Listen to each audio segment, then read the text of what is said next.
একটা কথা বলি, আপনারা সবাই আমাদের ভাই। জুলাইয়ের সাথে যদি গাদ্দারি করেন, আমার বাপেও আমার বাপ না, ঠিক। আমার মা আমার মা না, আমার সন্তান আমার সন্তান না, ঠিক। আমরা শহীদ পরিবারের সাথে ওয়াদা করেছি, কমপক্ষে 20 জন মা আমাদের মাথায় হাত রেখেছে। শহীদ আবু সাঈদের মা রেখেছে, শহীদ আব্দুল্লাহ বিন জাহিদের মা আমাদের মাথায় হাত রেখেছে। ফামিনের মা পরশু এসে বলেছে, বাবা যতদিন আন্দোলন করবা, 2টা ছেলে আল্লাহ দিছে, একটা শহীদ হইছে আর একটা তোমাদের হাতে দিয়ে দিলাম, ও সকল প্রোগ্রামে আসবে, আমিও আসবো। বিচার না কইরা আল্লাহর কসম তোমরা রাস্তা থেকে ছাড়বা না।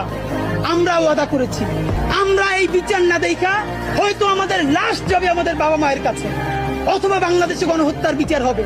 এর আগে আমরা ছাড়বো না। আমাদের এনসিপির ভাইদেরকে জিজ্ঞেস করি, জুলাই জনতাকে নিয়ে তোমরা একটা দল করতে পারো নাই কেন? জবাব দাও। কেন আজকে 2-3টা দল হইতেছে?